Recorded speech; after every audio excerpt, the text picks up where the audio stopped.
Hello, my name is Kaylin Hodge, and today I'll be sharing my e-portfolio. To start out with sharing my e-portfolio, I would like to start with the pre-professional profile.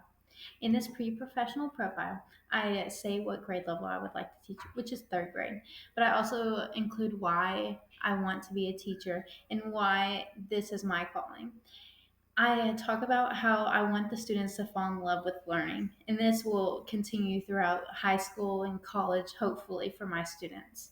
I would like to have bonds with my students that will last a lifetime and that they will come back to me if they ever need anything. To go on, I would like to look in my post professional profile.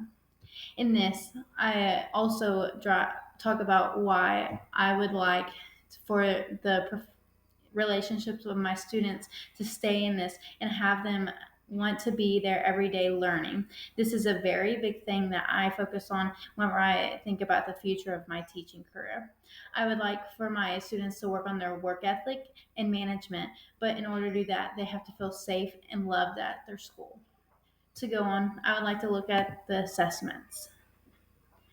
With the pre-assessments, I chose two, which is taking a poll and a Google form. Taking a poll is a very good assessment that we can look at when we're starting a new subject and learning. With this, we can see how our students are learning, and it's a fun and interactive way.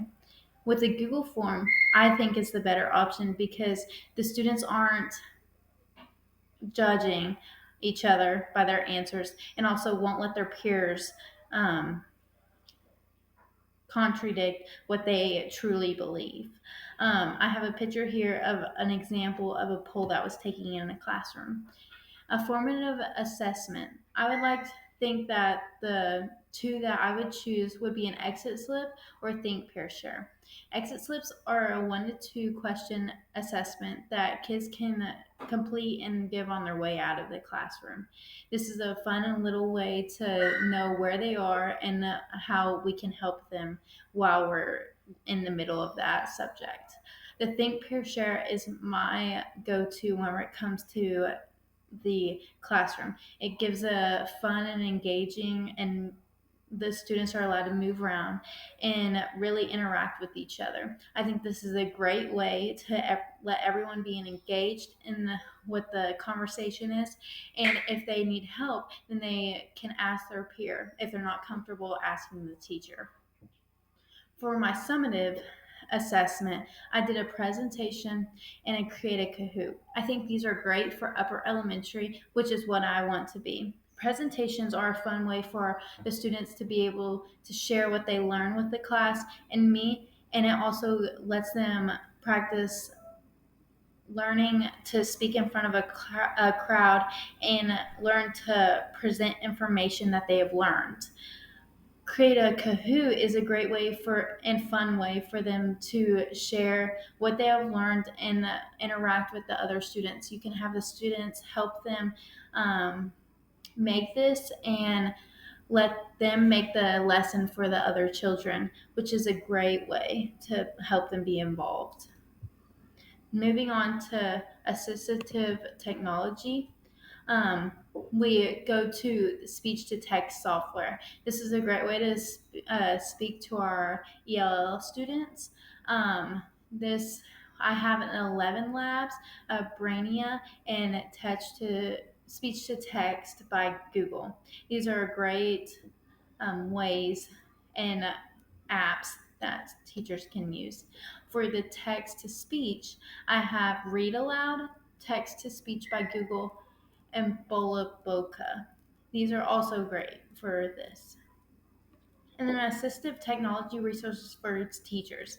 These are also great websites and apps that teachers can use on an everyday basis, which is Teachers Pay Teachers, which is a website where teachers can share lesson plans and ideas for lessons that will help other teachers engage their students and help their students learn better.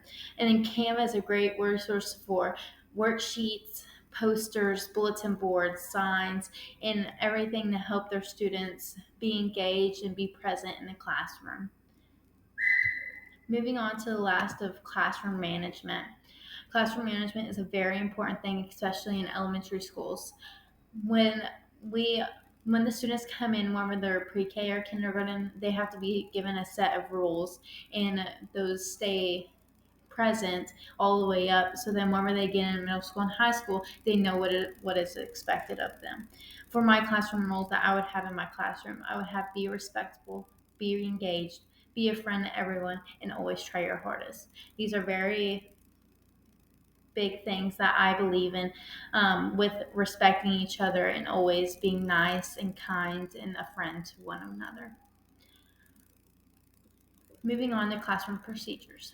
I would always have share equipment with others, clean up after yourself, line up and have proper hallway manners, use classroom materials appropriately, and use proper hand signals.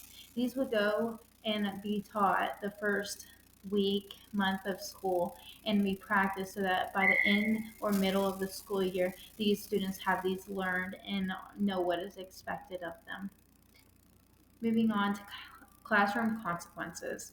The top consequences that I've seen be implemented into the classroom are the loss of reward, which is the consequence you might see a computer time taken away or loss of a station time. Whatever the student enjoys, and if they are not doing what is expected of them, then there has to be a consequence that will make them want to do the right thing in order to have that back. It's also a seat change. A seat change, if you want to sit by your friend but you're talkative, then this would go into the seat change consequence.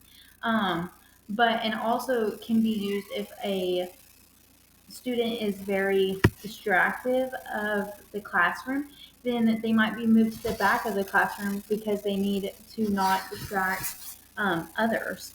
A cool down walk. This would be taking place if a student is having a hard time with the lesson and is really getting frustrated, or is also having a hard time with with the with the with the classmate, and they just need a break and a time away from others.